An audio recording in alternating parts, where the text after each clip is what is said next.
Hey everyone, let's talk about this Dutch test result.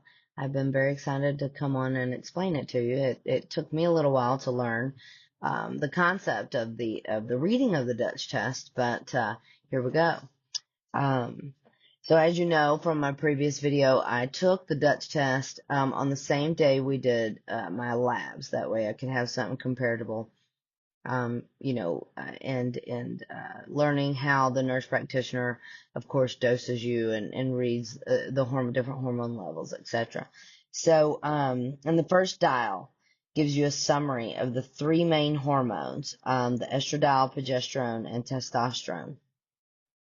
The dial to the left shows the exact range, um, of all three, whether you've got your premenopausal range, low limit, high limit. Um, I fall in the postmenopausal range, which I was a little surprised that it's postmenopause, but hey, I guess maybe that's great. And of course, in the middle, it shows our adrenal hormones, starting with the cortisol pattern, total DHEA production, and the effects, which is made by the adrenal glands, makes the body produce more testosterone, DHEA. So, as you can see on mine, my DHEA production, um, I'm in range between in the green between both yellow stars here. Same in the metabolized cortisol, and the saliva cortisol total was pretty good. But as you can see over to the left here, on the saliva-free cortisol pattern, my cortisol levels start out high first thing when I wake up in the morning. It's because I have a lot on my mind and I've got to get going usually to get ready and start the day. I gotta go. And so I instantly start thinking and stressing over all the things I need to do for the day and probably prioritizing what I'm going to do when I get to the office and that kind of thing. Back to the top though, as you see, yeah, of course I mentioned I'm postmenopausal, but in the estradiol, there's low, in the purple there, E2. Progesterone was low, which helps with, the insomnia, waking up 2, 3 times in the night, that kind of thing, for progesterone, hot flashes, but my testosterone level was in the green. So it was in sync. It was just the estrogen, my hip, right side of my hip can have flare-ups, that kind of thing. So those are kind of the symptomatic symptoms that I was feeling. Um, Page 2 is basically just a combination of all of the levels. You have honestly, I'm not a practitioner. I'm all operations, but you have some hormone levels here. I've never even heard of a 2-OHE1 and those kind of things. But those, all of these numbers together is what creates the results on the dials that we just previously saw. Page 3. Okay, that one was a lot, right? It looks like a lot. So what this is doing is checking the pathway, even if in normal range, if there's an issue, like metabolizing, are your estrogens, estradiol, and your E3, metabolizing into something else, which could also be another sign of inflammation and toxicity. And things like that. Again, we have the testosterone level compared to the DHEA, which then goes down to the progesterone, um, and the pregnenolone. I'm not a very good pronouncer with this. Now, as you see, the testosterone converts into androstenedione. That's horrible. As well. And, as you see, over here to the right, the pathway here of your estrogens, you want to be in the green, of course. I do have one site over here, in the blue, which is that 16-OHE1, that is right on the yellow star. So how it works is your E1, E2, and E3 all convert down into this 16 OHE1 um, that puts you on the blue path, and of course you want more green here in this in your estrogen metabolism ratio. Now in the red, I flow here. I'm right on the cusp of for the 4-OHE1. It's part of the estrone um, hormone, and so my pathway is over here in the red, filtering on the red, but does filter down to the methylation detox into the green, as you see going down, and then of course we shoot left here or right as you're looking at it. So I do have the expected percentages that is needed for showing that my methylation system, in other words, the estrogen, everything's converting how it needs to convert, basically. Um, Again, as you turn the page, that is all of your ranges that make up those dials.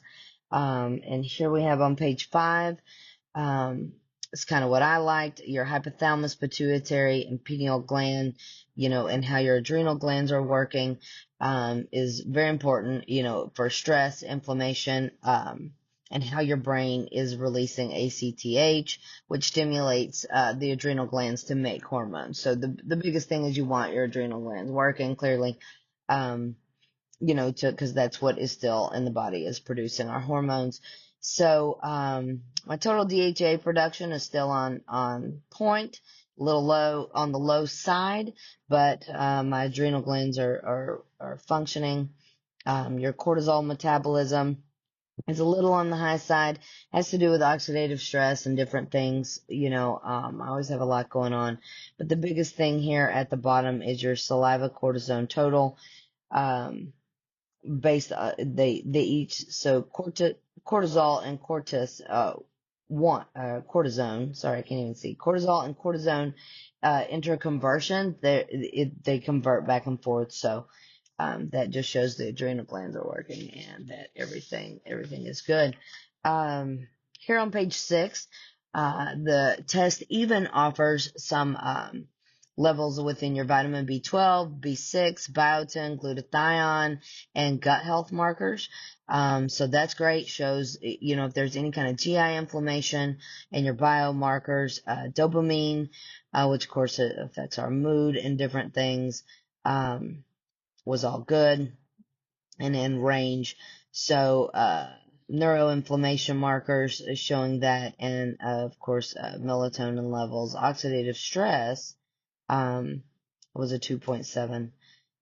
So, that actually can show if there's any DNA damage as well with that. So I do need to reduce my stress levels, but, life and how everything is these days, and kids and husbands and what's for dinner every day and all that stuff, and work. So we just try to do the best we can. All right. So anyway, these labs actually compared to my blood, of course, that always showed I was in normal range, except this time on my blood labs, it did show my estrogen was a tad low, but it did help the nurse practitioner create, a better plan for me with different supplements and things like that, to help with more adrenal support, of course, low libido, immunity, allergy support, lot, different things, libido stem, DHEA 25 milligrams, because that'll help boost that, turmeric, omegas, magnesium, of course, is great to take at bedtime.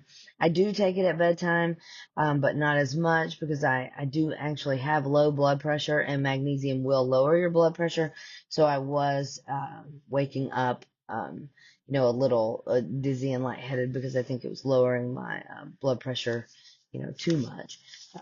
So I definitely wanted to watch that. So I don't take that much magnesium at night. Actually, I do it in a gummy because the absorption is a little less with that. So low progesterone, my normal testosterone. So we did a low dose of that just to boost it up a little bit. And then, of course, the bioidentical hormones is what I did receive, and we did do a little more estrogen. So far so good. I've been feeling great. I will say I never really had a problem with waking up several times during the night. I do fall asleep pretty good. And the biggest thing with the progesterone is I think I'm taking it a little too late because it definitely keeps me asleep. I feel like I'm sleeping better for sure, as far as deeper. But I'm a little heavy-headed in the morning, and I kind of like to hit the ground running, as you can see with my cortisol levels. Um, you know, I got to be going. So, I'm probably going to reduce that dose a little bit because I just don't like to be groggy. So yeah, Dutch test was great. We're working on that, getting the hormone panels lined out.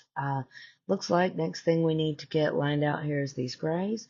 So we're gonna hit that next, and look forward to us hearing from anyone. If you're wanting any more information on the Dutch Plus, of course, we have a lot on our website about it, and it may explain it a little better than what I am doing. But I definitely was impressed to the level that it dug into, because I was getting tired of hearing, hey, everything's in line, everything's normal, you're in normal range, blah, blah, blah. But I was so symptomatic at the time. So anyway, that's it. That's my update.